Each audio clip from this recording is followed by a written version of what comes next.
Re-authenticate.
Hello to the one person that is here. Hope you're doing well. Oh. Logan Sargent's got a Longhorn on his helmet. How about that? That's appropriate. Too bad they're in Stillwater this week.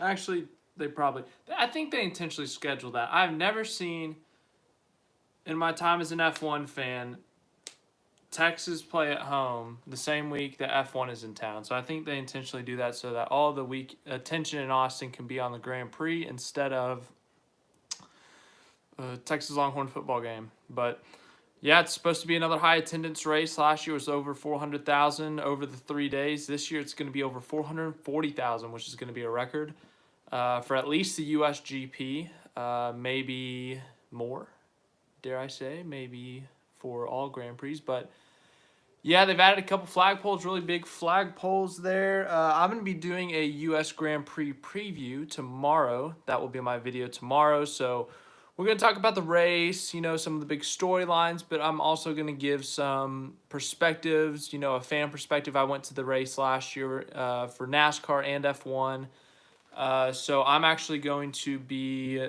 doing kind of a preview, but also like a fan preview. So if you've never been to the track, if you want to know where to sit, you want to know what to do, I'm going to kind of put some of that stuff in there as well. So it may be a really long video tomorrow, but it's going to help if you want to know general information about the race, who are going to be the favorites, who's going to be running up front, who's going to be scoring points. I'll be giving previews on that kind of stuff. We'll talk about how many points Red Bull needs to clinch the Constructors' Championship. And then we will also talk about the whole fan perspective and, where to sit. Do you want to sit? If you're in general admission, where do you want to go? Do you want to be in turn 1? But turn 1, you got to get there really early to get a good seat. Do you want to go to turn 16? Do you want to go to turn 2 under the grandstands in turn 2? That's where I sat last year for most of the race, and I thought that was the best spot from what was available at the time I got to the track. We tried to get there at 8 a.m., but unfortunately, so did a lot of other people, so we were in line for about an hour or so. Didn't get into the gates until about 9. Oh gosh, Pierre Gasly just said, don't know why, but it smells like barbecue in the car. I think that's just a joke, but I'm sure the team had a nice little scare there when he said something smells in the car. But yes, the first practice at COTA has begun. Great racetrack. I really love it. It's fun to watch. If you've been, it's fun to go to. It's a good racetrack for NASCAR, F1.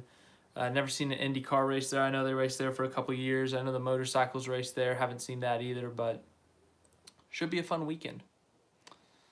Obviously, championship battle is not as close as last year, so you don't have that intensity going on, but still should be a fun weekend. You still got the battle for second in the driver's standings. Technically, the constructors' race is still on, but could be fun. Ooh.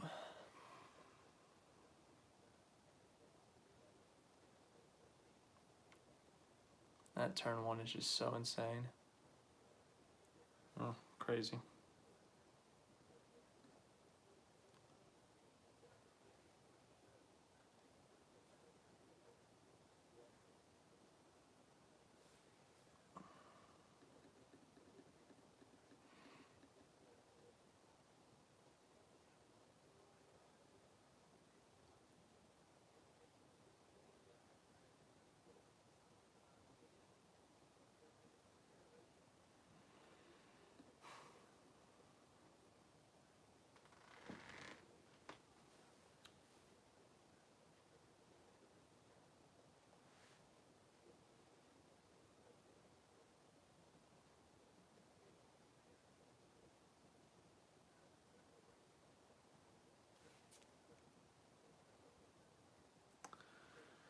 They're showing the car development from Bahrain to Japan. So the first race to the most recent race. Red Bull's the fastest. No shock there. They've dominated the season after it looked like they were going to be a disaster after the first 3 races with a combined 3 or 4 DNFs. And now look at them. They clinched the driver's title with 4 races left. They might clinch the constructors with 3 races left. Chaos. But at least they can mess around the last few races since they have everything locked up. So that'll be interesting to see what they do from now on. I just hope they make Perez the #1 driver in Mexico. That'd be quite the scene if he were able to win that race. No, Brad Pitt's at the race. Interesting. I know he's doing that movie with Lewis Hamilton or something.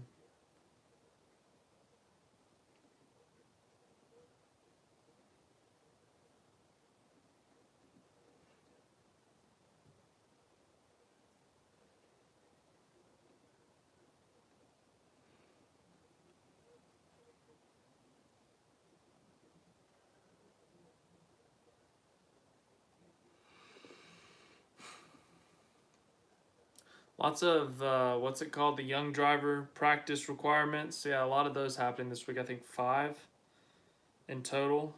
You got Sard, I think I'm pronouncing that right, in the Williams. You have, I think, Schwartzman's in the Ferrari. You have, okay, here's a lineup here. Giovinazzi is in the Haas. Alex Palou is in the McLaren. Theo, I can't pronounce his last name. I'm sorry. Porsche. Sorry. He is in the Alfa Romeo. And let's see who else. That's normal. I'm looking down the, what's it called, to see if anything is off. I think that's it. Yeah, I think that's it. So, woo.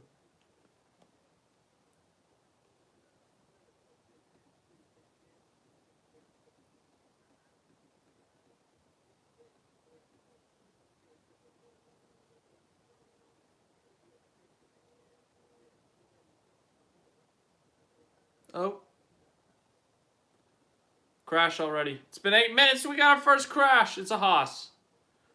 Oh, it's Giovinazzi. Oh, that's tough. His first practice session of the year. And he throws it in the wall. That's tough. Well, yeah, that's not good. Yeah, I know he was fighting for an F1 seat. He's trying to get in that Haas car potentially, but that's not going to help his case. They're already questioning Mick Schumacher if he's going to be in the car because he crashes too much, and Giovinazzi in his first race, or his first practice, less than 10 minutes in, he's in the wall.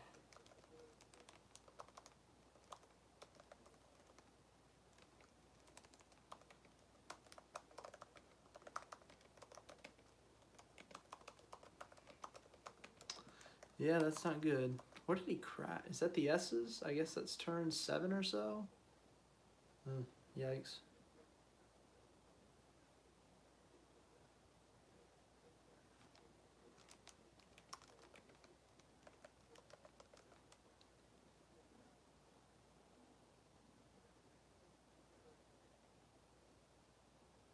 Yeah, it looks like turn 6, 5 or 6. He just lost it.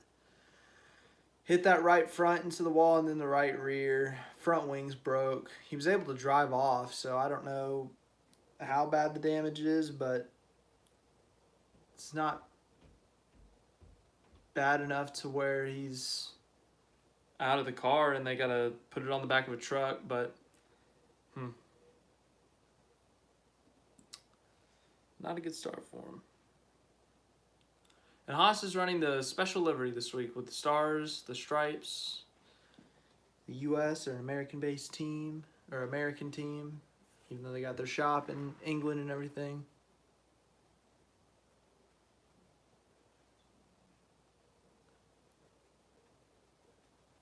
Yeah, he's driving it. They said the right rear has damage, so doesn't seem terminal right now, but you know, it could be. Who knows? I don't know. But bad start. We're already to commercial. How about that? Hello to the one person that is here. Hope you're having a good day.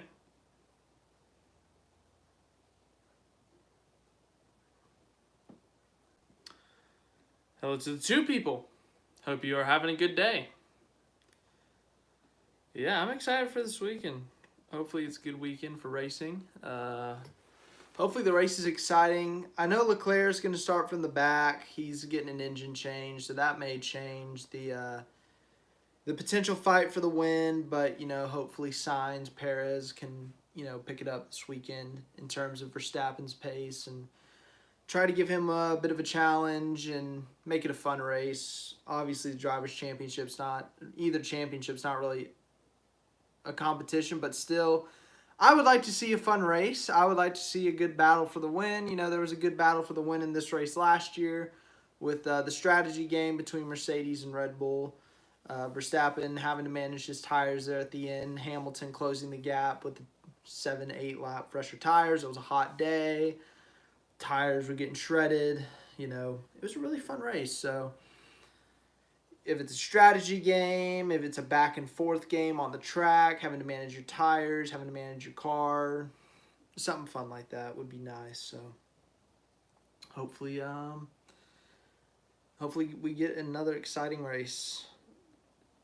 Didn't watch Japan, so I can't really tell you how good that race was just because it was like 4 a.m. I was going to a NASCAR race the next day. I needed sleep. Singapore, I was on-off watching. I was working at a NASCAR race, so couldn't watch the whole thing of that. But that seemed entertaining with all the rain and the errors. It seemed like a fun race, honestly. It really did. So, yeah, I mean, let me know if Singapore, Japan, what you guys thought of those races, just because I didn't get the chance to watch them all. But also, what was the race before that? I don't know. I haven't done like a race recap since like the Netherlands. It's been a while because I've been busy during the last 3, so sorry about that. But we'll do a lot of F1 videos this weekend to make up for it. We're doing this right now, this live stream. Tomorrow, we're going to do a preview, Sunday race recap. So that'll be fun. That will be fun indeed. So looking forward to it.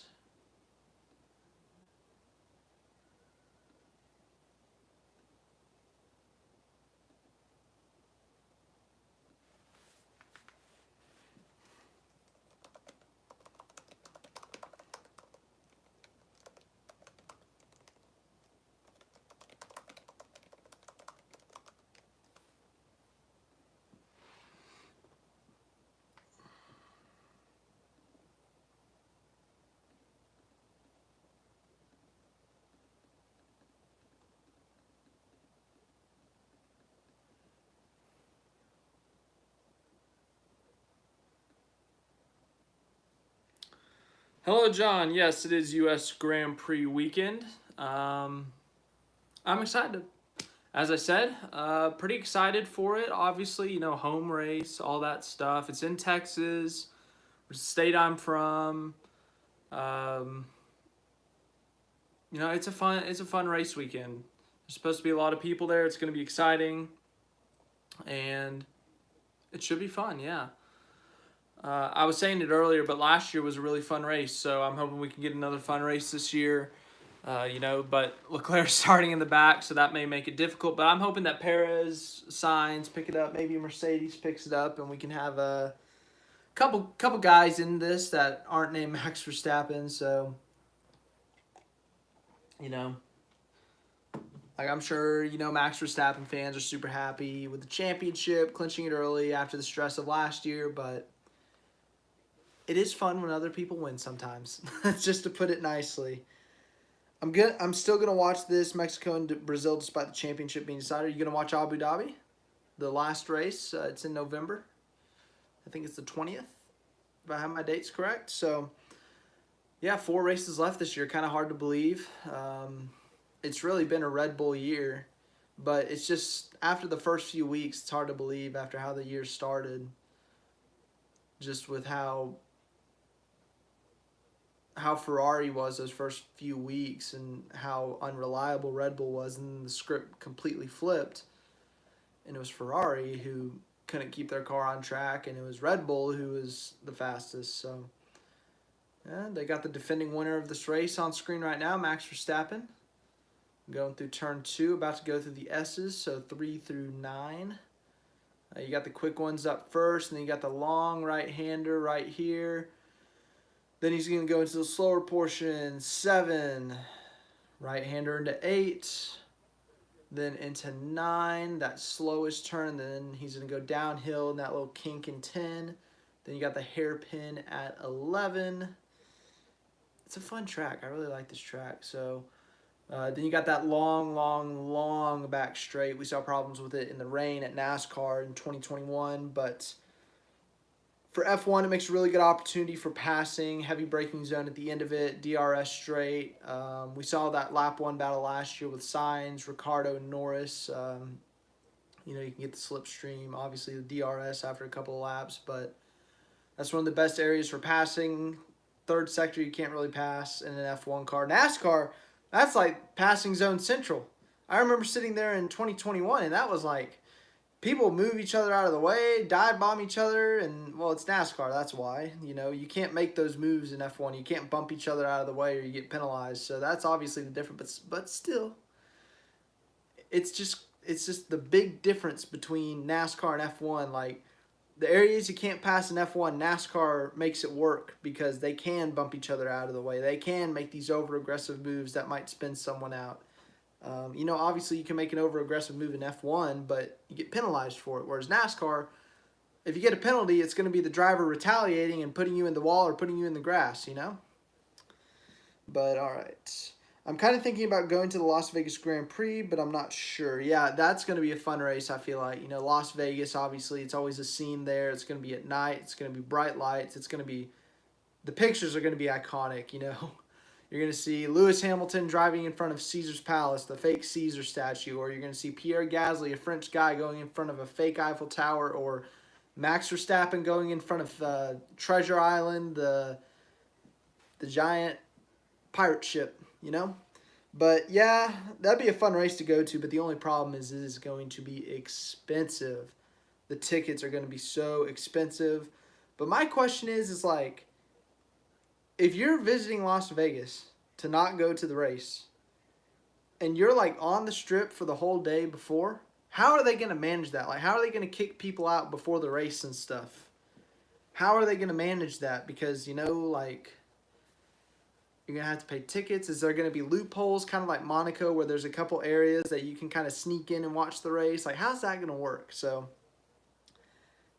I'm sure they thought this through. They got bigger brains than me. I'm sure that they are there and they are thinking and they are saying, "Oh yeah, we got this figured out. We've thought this through." And you dumb people on the YouTube saying this stuff, you don't know we've thought this out. So, but it'll be interesting. But Vegas next year, I think is going to be one of the most anticipated races, just because it's a new track, just because it's the Las Vegas Strip.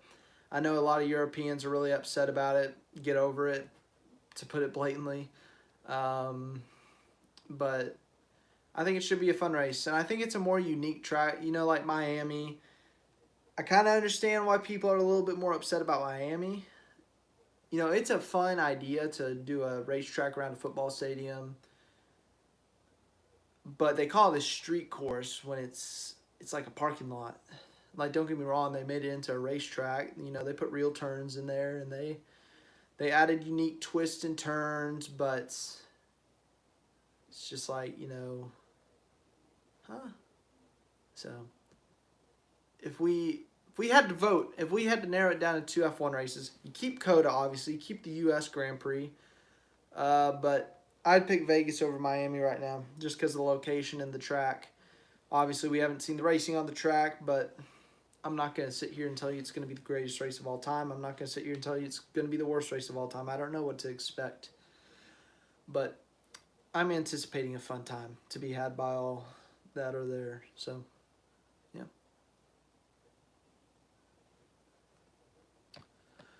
Something that's not talked about enough, in my opinion, is the elevation change from turn 10 to turn 11 at COTA. TV does not do it justice. Like, you can kind of see it, but oh my gosh, when you are walking about, like, the track, like, you're walking down that hill and you have to walk back up, you feel it. Like, it's a good workout. Your calves get jacked after that. So there's a lot of elevation change in that specific area when you kind of don't expect it. So if you go to the track this weekend and you go down there, you will see what I mean. But yeah, there's quite a bit of elevation change there. The big one everyone talks about, turn 1. Turn 1, obviously, that is insane. Also turns 19 and 20, it's very slight, but it's very noticeable when you're like there. Like, TV won't do it justice. You see the elevation change from 18 to 19, but it's pretty crazy. Singapore being shortened, yeah, not as short as Japan was, like half the race. They ran 28 out of 60 laps, so just under halfway. Singapore was like 55 out of 65 laps, if I remember correctly, but I on-off watched that. I was in Talladega working the race there, but I got to see the start, some of the middle section, and the tail end, but I was happy that Perez won. I don't know why, but he's so good at the street courses. Monaco, Singapore, Azerbaijan. I mean, he's got top 2s in those 3 races. So someone next week before Mexico, they need to tell him, they have to ingrain it into his mind that Mexico, they changed it to a street course. It's going to be the same course he's always run, but they need to ingrain it in his head that it's going to be a street course so he can just go insane and win. I just want to see him win that race because I genuinely want to see the scene. The scene last year was insane when he just got a podium. I want to see the scene when he wins. Speaking of, man, I don't know. I mean, the circuit is being short. Oh, yeah, they are. Yeah, they're making a change to the circuit. So the back end of the track. So you got that final kind of left-hand turn. It's like a slight left-hand turn. It's kind of a double left. But there used to be like the biggest kind of chicane kind of thing.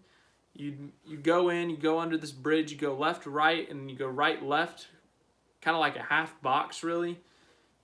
And it was very difficult to pass, and it's a tight area, so you can't really even run side by side there, even if you get a run. So they're getting rid of that, and they're just gonna make it a straight line. They're gonna get rid of the box, and they're just gonna they put grandstands there that were already there, and now you're just gonna see people go straight line to the front stretch. So I think that could be a good move. Obviously, as I just said, very difficult to pass there.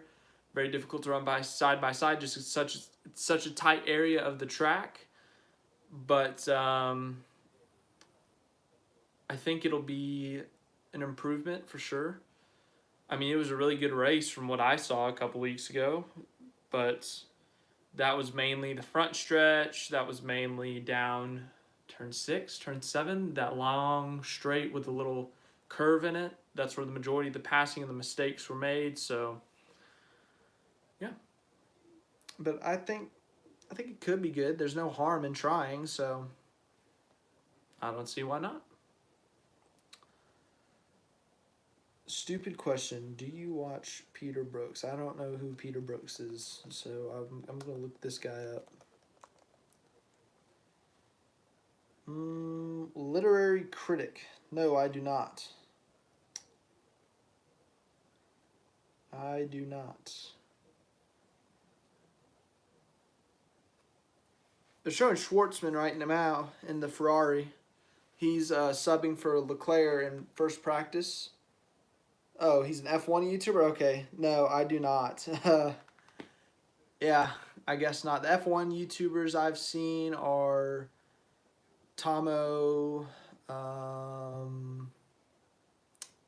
Who else? Man, I gotta look up the list. I can't rattle these off on the top of my head. Who's the photographer? The photographer. Oh, he's got a unique name. His first name is unique. Let's go through the subscriptions here. Formula One itself, I've watched them. Perspective, I subscribe to him. I watch his stuff. He's got some unique stuff that I like. Josh Revel, I like his stuff. I like the history stuff he does too. You know, getting to learn about the history. When he ranks like his best drivers from the 70s, best drivers from the 80s, the 60s, the 90s, 2000s. I really like that series. Let's see. Pit Stop Boys. Yeah, of course. How could you not? Driver 61. I like his, kind of the driver's perspective. Just kind of learning about that, what the driver's thought is. He's driven a lot of race cars in his life. Just kind of getting that perspective I've always liked. Scrolling down here. Yeah, I think that's it. Kim Illman, that's his name. It's Kim with a Y though. There's a Y in there. So I was getting there. But yeah, that's about it. There's probably a couple I missed. I got a lot of subscriptions on here. But yeah, those are some of the guys. Peter Brook made a video last year called "Would the Halo Have Prevented Historic F1 Fatality?" Actually, I did watch that video. I thought that was very well done. It was kind of, because it's such a sensitive topic, obviously, with drivers dying. And, saying what if someone didn't die is that's a sensitive thing to say. But I thought he approached that very well, gave, specific reasoning, went through, I don't know if he hit everyone, but he hit the big ones, Senna, Jim Clark, some of those really big ones. So I thought that was really well done. But yeah, I have seen that video. I thought it was pretty well done.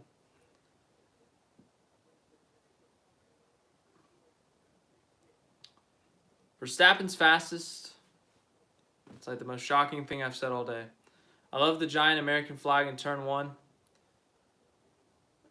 I think that's going to be a really cool shot for pre-race during the national anthem. Post-race, that's what they did last year when I watched the highlights. They did a wide shot of the front stretch with the fireworks, the fans cheering, the orange smoke.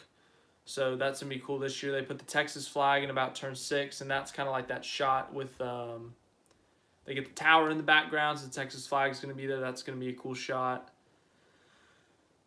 Yeah, the photographer brain sometimes goes through me, even though I'm not a photographer.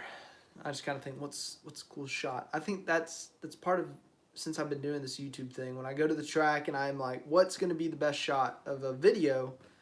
And that's why I think like that. I'm like, what's going to look cool? What is going to draw a viewer's attention of the at-track thing? So I guess you can have that as part of my mindset. Random thought of the day. But okay, back to The leaderboard, Verstappen fastest by 0.8, a 1:37.46 with the soft tire. Sainz is 0.8 off. Perez just a few hundredths off of him. Vettel's in fourth, or Ocon in fifth. Gasly, Alonso, Norris, Stroll, Tsunoda. They just took the times off, so I don't know the difference there. And then 11th is Mick. You got Palou in 12th, Zhou Guanyu in 13th, Schwartzman 14th, Hamilton 15th, Albon 16th, 17th, Mercedes. Did I just call George Russell Mercedes? I think I did, but either way, they are not looking really good right now unless they are just doing some testing laps and some slow laps. Giovinazzi, he hit the wall. He is not in right now, but he is 18th, Sargent 19th, and Pourchaire is in 20th. So that is your current leaderboard. It's going to change a couple more times, I'm sure. Literally, as I say how cool the pictures are going to be, I go to Twitter, and this is the first thing I see. Look at this. Well, my light's in the way, but look at that. You got the Texas flag in the tower, just like I said, with the Red Bulls. That's posted by Red Bull Racing. Speaking of Red Bull, oh my gosh, are they going to get penalized for the cost cap thing?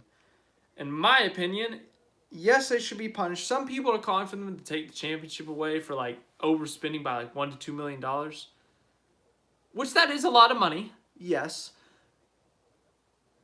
But is it really enough to like strip them of the championship?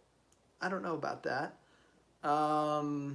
So I think the punishment you do, if it truly is $1 to $2 million, I think you take that out of their 2023 budget. So the 2023 budget is what, 140 million, something like that. So you take that $1 to $2 million, so let's call it 138 million. That's their budget. If they go over by a dime, then you hit them with a hard penalty. So you heavily tell them. Oh, someone locked up into one.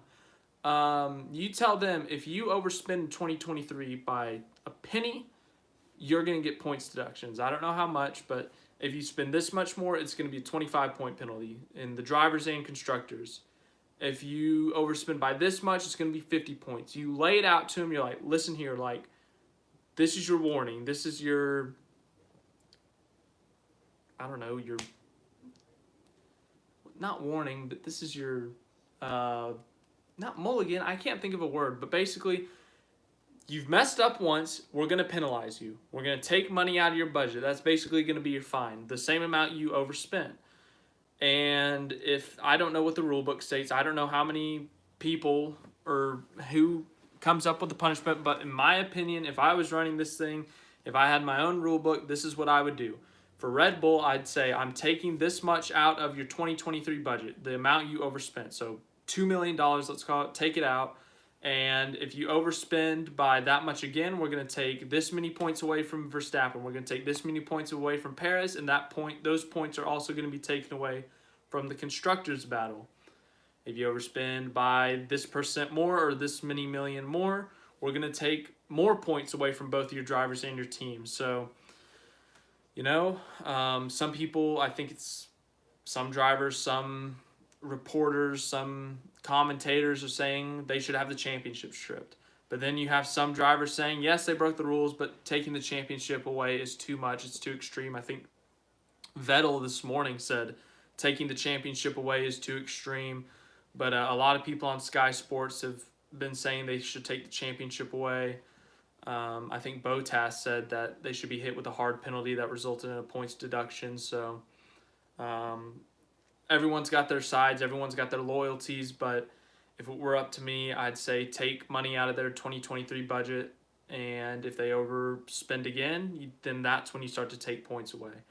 But the fact of the matter is, this is a really difficult decision for F1, or for the FIA, I should say, because this has never happened before, and whatever they do here is going to set a precedent.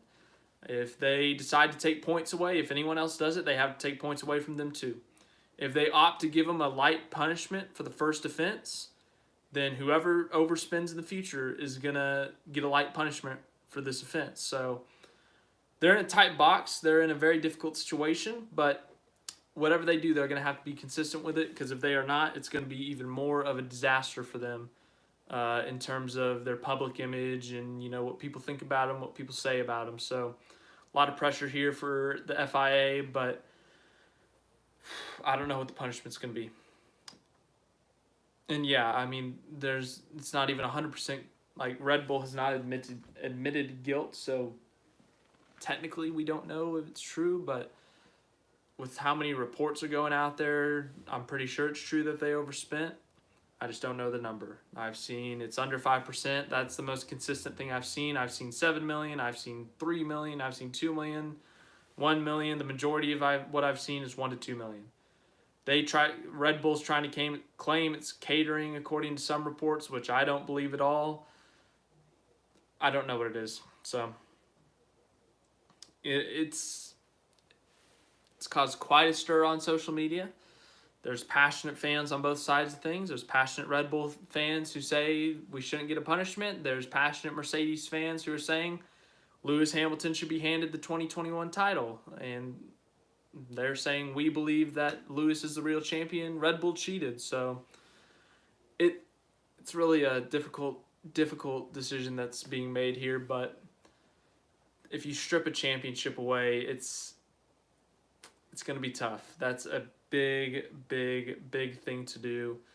And it's already that championship, the 2021 championship, is already controversial enough. Do we really want to make it more controversial? So once again, my opinion is to, once again, fine them, basically. Take out of the 2023 budget what they ever overspent in 21. And if they do it again, then that's when you start hitting with the points penalty. And you got to keep it the same for everyone. So I'm sure the bigger teams like Ferrari, like Mercedes next year will overspend if that is indeed the punishment, and then they'll take the hit for the next year. But then they can't ever overspend again. So it's a tough time for the FIA making that decision. But oh man. Ooh, wow. Alonso just shot it the second fastest. Verstappen, 4/10 quicker than Alonso. Half a second quicker than Vettel. Oh my gosh.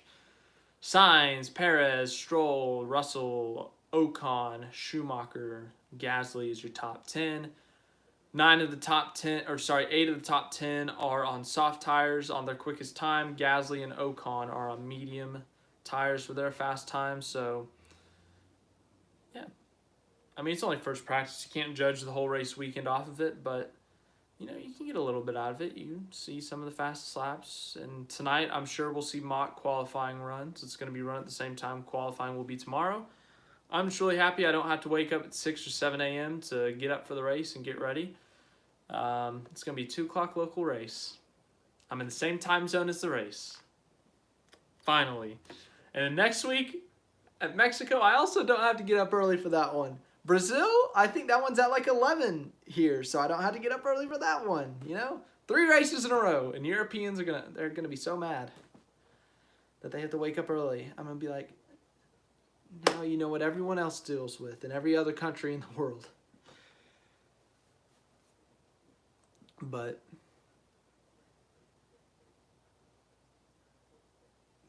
Alpine seems fast. Both of their guys are in the top 5 now on the soft tires. We'll see how that translates into tonight's practice session.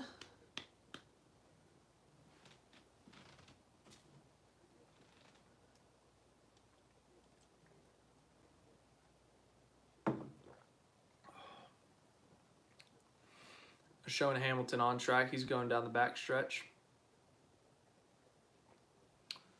Into turn 12. Hard left-hander, heavy braking. Man, it's hilarious. Like the track limits rule at F1, the curbs and all that, and then NASCAR, like you'll see them just absolutely like use up as much pavement as they can. Like their track limits is the grass.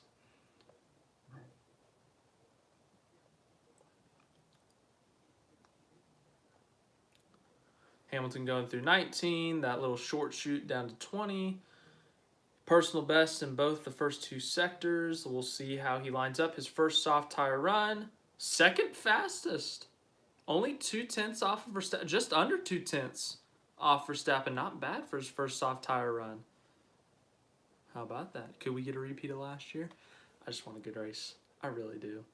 I don't care who it's between. It can be Verstappen, Hamilton, round 50. It can be Verstappen, Perez, Verstappen, Sainz. It can be Verstappen versus Nicholas Latifi. Heck, it can be Nicholas Latifi versus, like, Carlos Sainz. I just want a good battle. But, Lewis really lost the back end of the car, heading into, accelerated going down the hill and just lost it a bit. Ooh, they got the in-car cam. Oh, that is a cool camera angle. Turning left in turn 1, and you see the hill in the background. Very unique track, Coda is.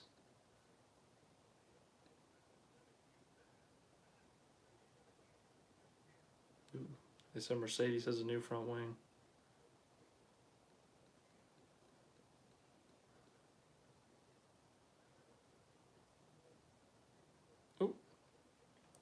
Perez and Zhou Guanyu this weekend are taking new ICEs.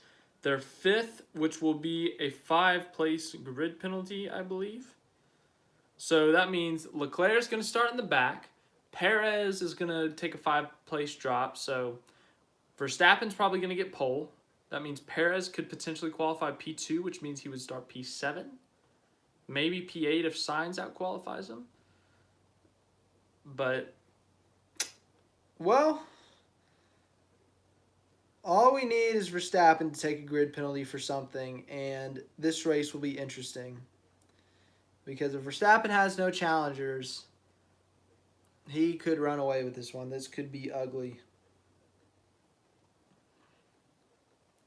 He's a defending winner. He's already clinched the world championship. He's got no pressure. Red Bull only needs 19 points to clinch, and a win would clinch that. And if he gets through turn 1 cleanly, it could be over. But last year, he did not get through turn 1 cleanly. Hamilton got a great start, forced him wide. I mean, Hamilton didn't miss the corner like Verstappen did in Brazil, but Verstappen pinched him all the way down to the white line, and Hamilton kept on going, and Verstappen was off the track. Could happen again, you never know. But holy crap, Lance Stroll just went fastest.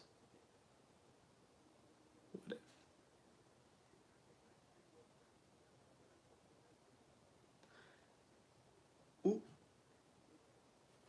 What are Lance Stroll's odds to win this weekend? Because I'm going to overreact and say, yes, Lance Stroll's winning this weekend. Odds on 2022 US Grand Prix. We'll talk about this in the video tomorrow, actually. But still, we're going to look it up right now. Verstappen's minus 230. Okay, what? Caesars. I want Caesars.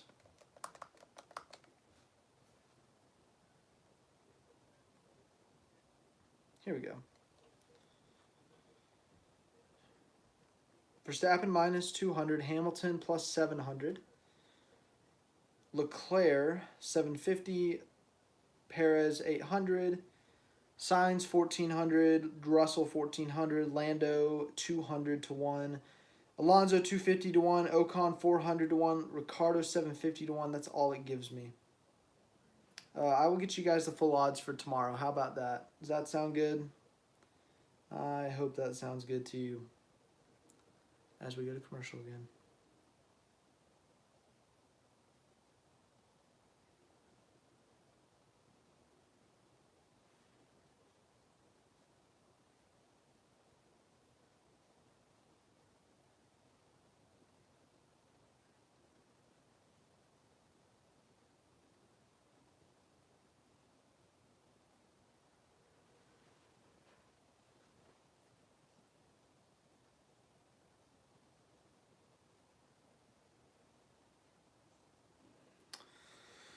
Commercials. We got about 20 minutes left in practice, maybe a little bit less.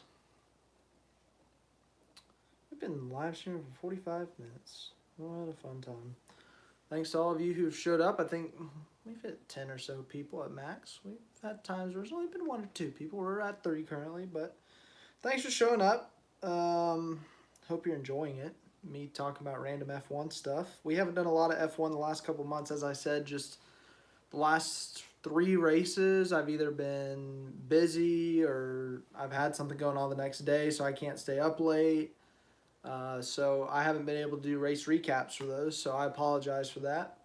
There's been F1 news that happens, but it always happens on like the days I'm busy, and it happens at like 3 a.m., so I can't wake up and make news about it immediately.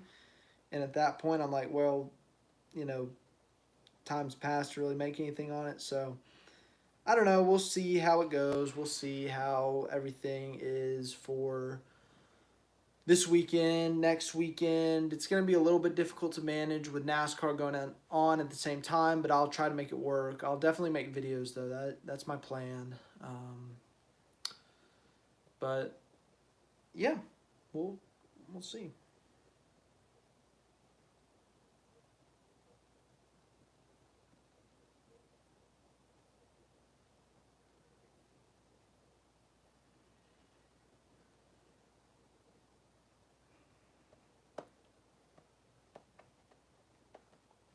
Speaking of, if there are any F1 fans in the U.S. watching this that are either not at the track today or you're going to be at the track Sunday, Saturday, whatever it may be, and you're not from the United States of America, you don't watch much American football, you want to get a taste of it, tomorrow is the big day for college.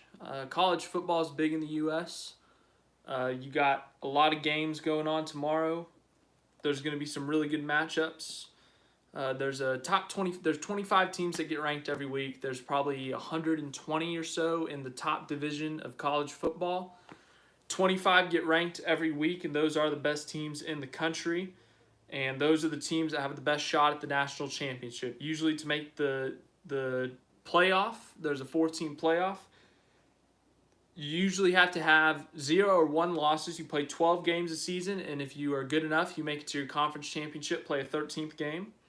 But the big games this week are going to be 20th ranked Texas at 11th ranked Oklahoma State. Texas usually plays in Austin. That is their home venue. But of course, with the race being there this weekend, they have a road game just to try to not conflict. That's my guess, at least. So that's going to be a big game. That's got conference title games implications. 2 really good teams there. You have another ranked matchup with Syracuse at Clemson, 14 versus number 5.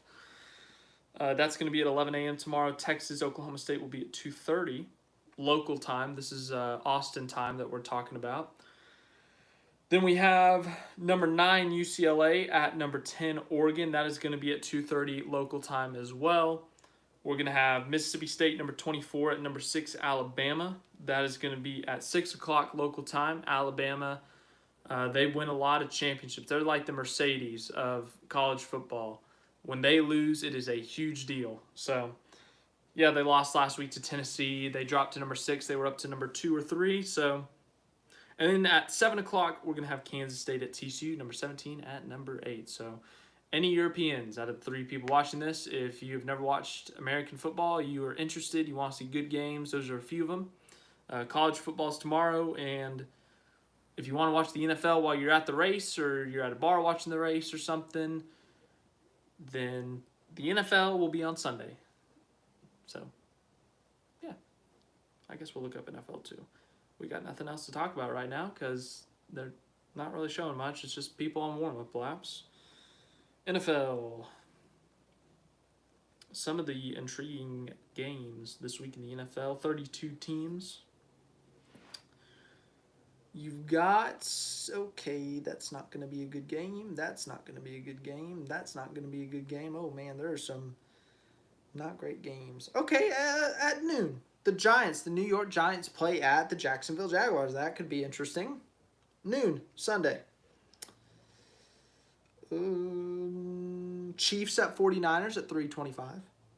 And then the night game, the Steelers at the Dolphins, 7:20. You're still in the U.S. on Monday. Oh my! I'm sorry. I can't tell you to watch the Chicago Bears play. I'm not gonna put that on anyone. So no one watch the Chicago Bears play football, unless you just really, really want to have a bad time.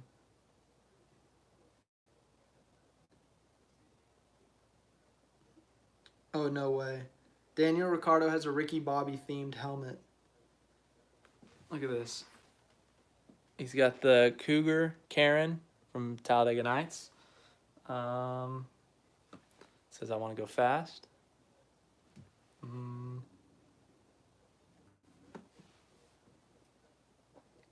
That's kind of cool. Yeah.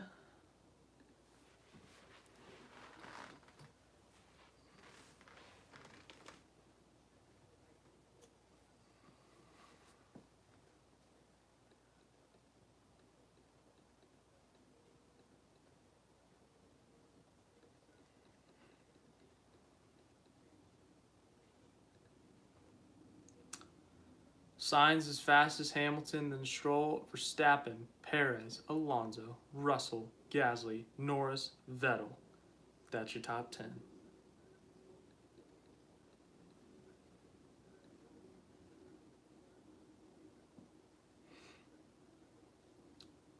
Verstappen and Alonso are on outlaps.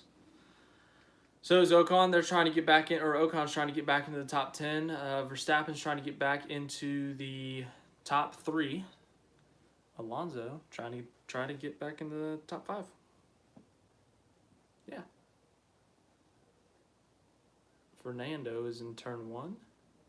Now making the right-hander through turn 2. That short little straight into turn 3, turn 4, right back to it, 5, long right-hander in 6.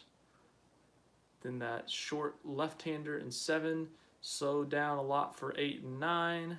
Now he's going up the hill into 9, down into that quick little turn in 10, all the way down to turn 11, which is another hairpin. And all the way down that super duper long straight on the back stretch. Turn 12 at the end of it. Got a little bit of a curve, you got a little bit of a downhill, uphill, but it is still an extremely fast area of the track. Heavy braking zone at the end of it, lots of opportunities for passing, as we said earlier. And then you got the kind of weird area. That's what I like to call it, just because it's a very weird design.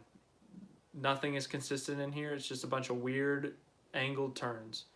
You got kind of a long, sharp turn in 13, then you got a short 14, and then 15 is a slow left-hander. Just a very weird part of the track. And then you got 15, 16, 17, 18. That's kind of all flowing. That's all a continuous turn, really. But then 19, 20 is a double left-hander. And they got a lot of curbs right there in 18, 19, 17, 18, 19, 20. But it looks like Verstappen is about to make his lap here. See if he can improve at the final minutes of practice. We got about 8.5 minutes left. 8 minutes and 36 seconds as I am saying this. NASCAR Xfinity Series is qualifying this evening. Yeah, they do. Cup qualifies tomorrow morning. I think. I want to say morning. So that will be the morning event for Cup, but Xfinity qualifying tonight. Gregson's going to get the pole, if I had to guess. He's really good at Homestead. Loves running that wall. Oh, whoa, they got a drone cam. Oh, it glitched out. That sucks. And then Cup qualifying for the pole, I'm going to go Christopher Bell. I think he redeems himself. He's been qualifying really well at the 1.5 miles, so I expect him to be on pole. I think Larson and Reddick will be up there. I think the other Toyotas will be up there. Curious to see how John Hunter Nemechek does. But as for F1, pole for F1, Max Verstappen. Leclerc's got a grid penalty. Perez has got a grid penalty. Verstappen, this is a very fast track. Red Bull's got the straight line speed. You got that huge straight on the back. You got a long straight on the front. From 16 to 19 is a very fast portion of the racetrack. Oh, Verstappen wide. He's going to exceed track limits on that one. It would have been his second fastest time, 2/10 off of Sainz, but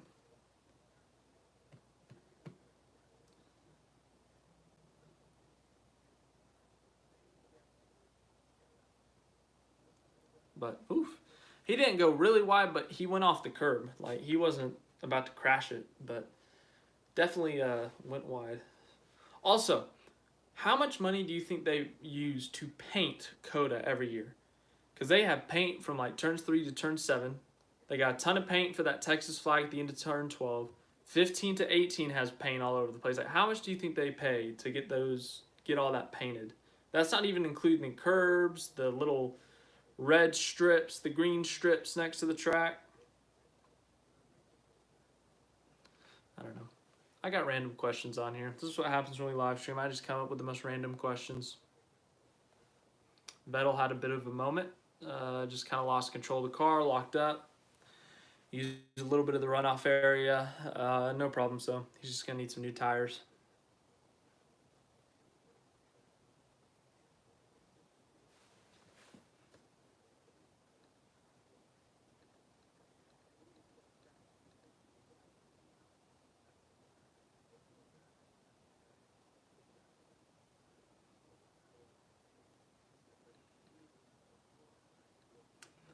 Perez is out there. Not a great first sector. We'll see how the second sector goes.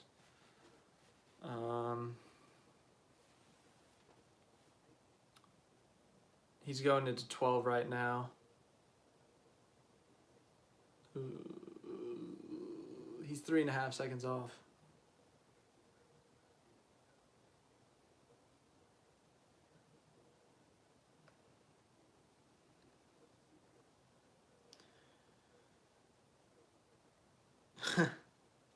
Brandon Jones gets pole, Gragson wins race. I didn't realize that.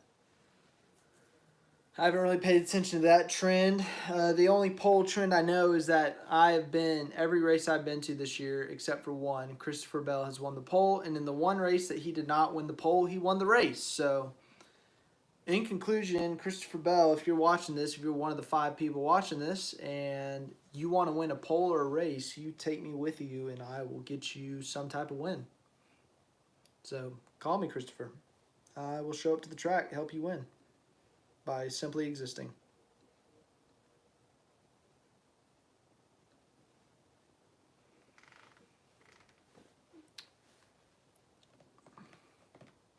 Gasly right now on screen going through the quadruple right-hander from 16 to 19. Trying to improve on his 8th place lap time. We'll see how it goes here. And he's starting. Just hit the start-finish line. Still on the flat part now, going up the hill into turn 1. Very fun first turn. Curious to see if it's going to be chaos this year, if it's going to be calm. There was a one spin last year. You had Lewis and Max almost knocking each other out. So, very curious to how this is going to go.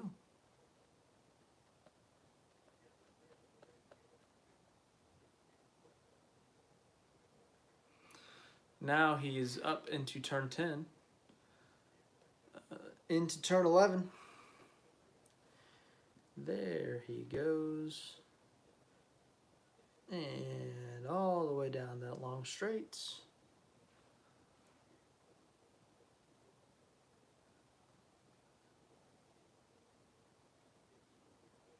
Into turn number 12. Heavy braking zone. Into the right-hander. Texas laughing emoji. What did Texas do? Or Texas Motor Speedway, Austin, Texas, the Texas Longhorns. I don't know what that means. Ooh.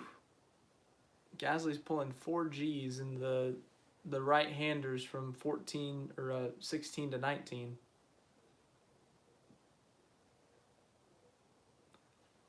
Let's see what he does here. Just under 4 seconds off. 2 minutes left in practice.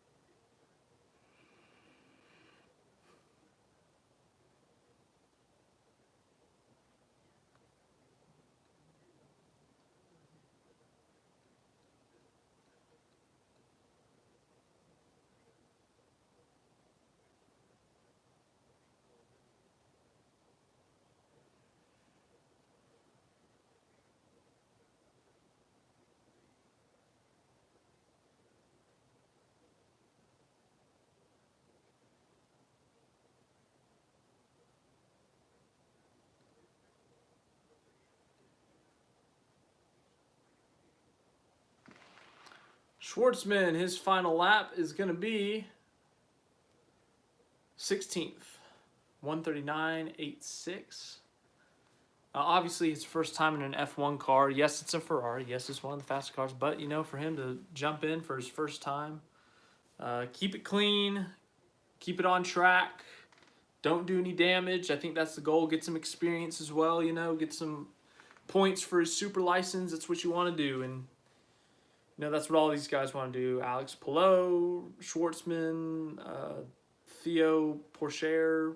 Still not sure if I'm pronouncing that right. Let's see, who else? Sargent.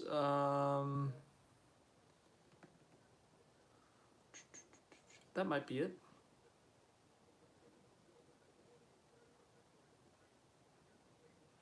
Texas Motor Speedway, that's where I want you to go so Christopher Bell can get pole maybe next year. I guess that race is in September. But I guess technically I went to that race this year, the All-Star race. He didn't get the pole for that or win, but it's a non-points race, so does it really count? I mean, it counts, but I'm talking about points races when I refer to the races with the poles and his wins. So, yeah, All-Star race this year was something else, I guess. That's what I can say about it. Don't get me wrong. I always have a good time when I go to the racetrack, but it was something else, that race, I guess.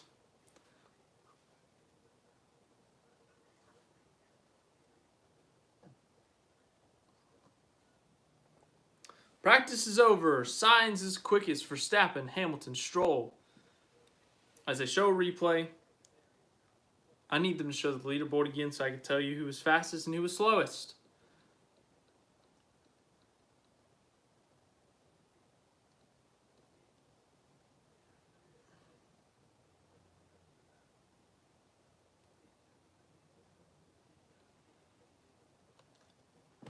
Okay, here we go. Sainz, Verstappen, Hamilton, Stroll, Perez, Alonso, Russell, Gasly, Norris, Vettel. That's your top 10.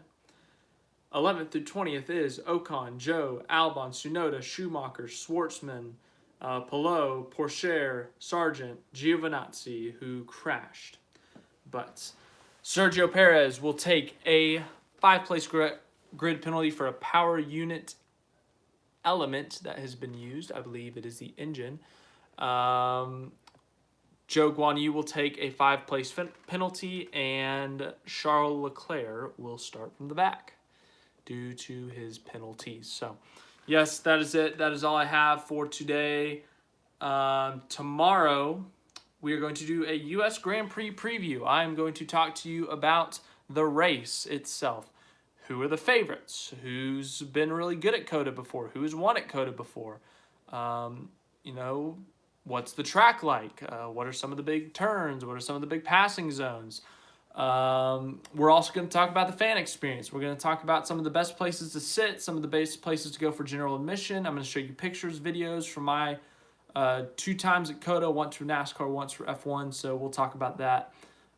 So everyone there can have a good experience on Sunday. But I'm looking forward to it. It should be a fun race. It should be a exciting race, I hope.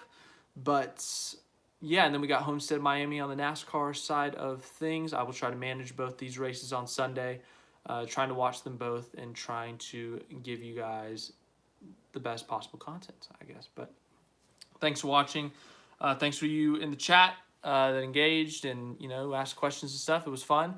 But I'm looking forward to seeing how this race goes on Sunday. Looking forward to seeing how if Red Bull can clinch the Constructors' title, to see if, someone that doesn't race for Red Bull can win. And I'll see you in the next video.